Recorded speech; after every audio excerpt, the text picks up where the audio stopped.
So considering how much time they had to make Aquaman and the Lost Kingdom, it is so surprising that the movie didn't end up being better made. I mean, the film is pretty notorious now for having so many reshoots, and you can really tell as in certain sequences, the cast is just so full of passion and are so focused on the material that they are working with. And in other sequences, you can tell that they are really confused, they're pretty lifeless, and it's abundantly clear that the former were obviously made during the first production of the film, and the latter was obviously all of the reshoots. And it truly is the end of an era, as the DC Extended Universe is now complete, and it is a bit of a shame, as the original plan was for it to end with a bit of a flashpoint event, and then that was going to reboot everything.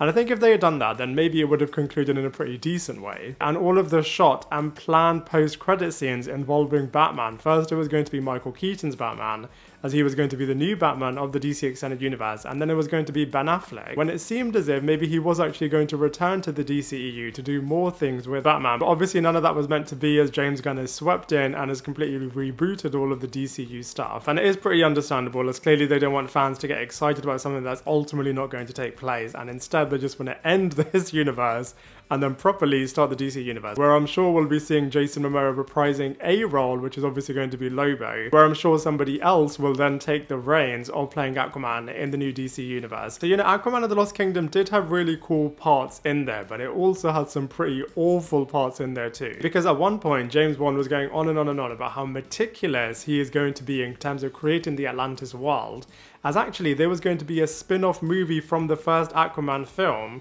called The Trench, where we are going to be fully focused on all of the other kingdoms as part of Atlantis. So I was quite excited about seeing what his vision is going to be for this movie, and it was just a little bit disappointing, as it just felt like so many other ones. For example, what they did with Black Panther Wakanda Forever, and also the Little Mermaid live action reboot, in terms of the underwater world, just doesn't really grab the audience in the way that it should do, and actually in the way that the first Aquaman movie did do as well.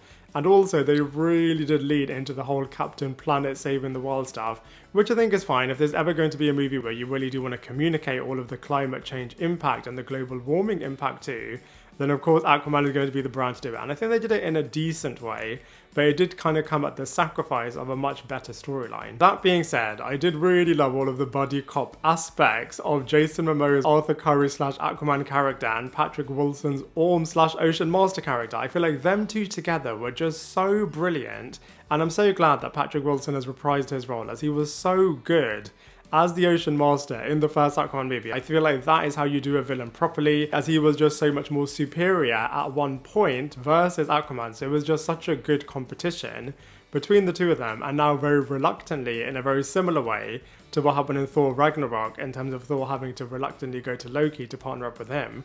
They kind of really brought that energy over here, and it was just so good. You can really tell that Jason Momoa is just having the time of his life playing this role, as all of the sequences, all of his enthusiasm really was emanating into the audience, which was really, really brilliant. And as a character, he's obviously grown, he is now a father, and I just feel like his personality was just so good in this movie. I mean, there were a couple of cringe moments, which I'll talk about in a minute, but on the whole, I have to say Jason Momoa totally did own it. I feel like they totally redeemed Patrick Wilson's Orm / Ocean Master character, as I feel like that one sequence where you think he's going to betray the other character was really, really good, but I feel like they could have just added a bit more darkness in him. I know that they kind of do that towards the end of the movie, but I feel like they definitely could have explored it a little bit more. But instead, like I said, the fact that they did go down the buddy cop route was really, really wicked. Yahya Abdul-Mateen II, I don't think was as good of a villain as Ocean Master was in the first movie. I mean, you can definitely see his burning ambition in terms of wanting to destroy Aquaman's life, as he feels like he destroyed his. But I just feel like they could have delved into that a little bit more. I mean, it did really focus on his mission, but I just would have loved a bit more emotional aspects coming out from this character. But he was a truly unstoppable guy when it comes to the battlefield. I mean, his Cyclops type beams were just so lethal and just destroyed so many people. And you just know that if he did target this towards certain characters, and they are not going to make it out alive. And also the Black Trident, I loved the fact that it was just able to take over people. It was really whispering like the devil would be in terms of really conveying people towards the dark side, making them do his evil ambitions. I feel like all of the Trident stuff was really, really good. In some respects, it did feel like a little bit of a video game in terms of suddenly turning into some cutscenes and a really evil video game-esque type villain. But I just feel like that aspect also could have been explored more too. I mean, I loved the concept of there being a dark, evil kingdom called Necris, where one of the kings went evil, and this was somebody really close to King Atlan. I feel like all of that stuff was really, really good. But then when he finally came right at the end of the movie, he was just destroyed in 1 second.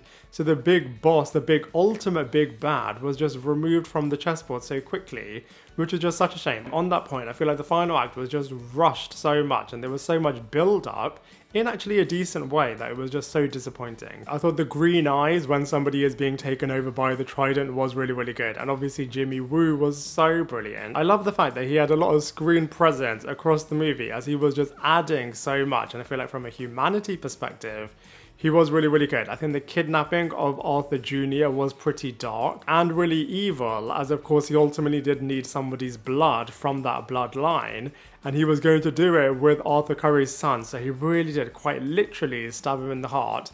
But I just feel like that sequence where they're all screaming no was just so cringeworthy, especially as it just tonally did not fit in with the movie at all. And also that ending of just mocking Marvel's absolutely incredible I am Iron Man moment and that absolutely awful post-credit scene. Clearly they just want to end the legacy of the DC Extended Universe as a bit of a joke, which is just a real shame. As the DCEU did have some cool moments, but for a myriad of different reasons, ultimately it didn't work, and I am really excited to now see what the reboot from James Gunn is going to bring, as I'm really, really confident that he's going to bring something absolutely incredible. But as far as Aquaman and the Lost Kingdom goes, you know, it did have some really fun and cool moments in there, but it also had some pretty awful moments in there too. And it's just so bizarre that this is the final DC Extended Universe movie, as it was quite a mess and has now ended the entire DC Extended Universe on a bit of a weird note. But anyway, as far as this movie is concerned, I'm going to give it a 5.5 out of 10. Now I'd love to hear from you. What did you think about Command and the Lost Kingdom? Let me know your thoughts in the comment section below, and I look forward to seeing you in my next video.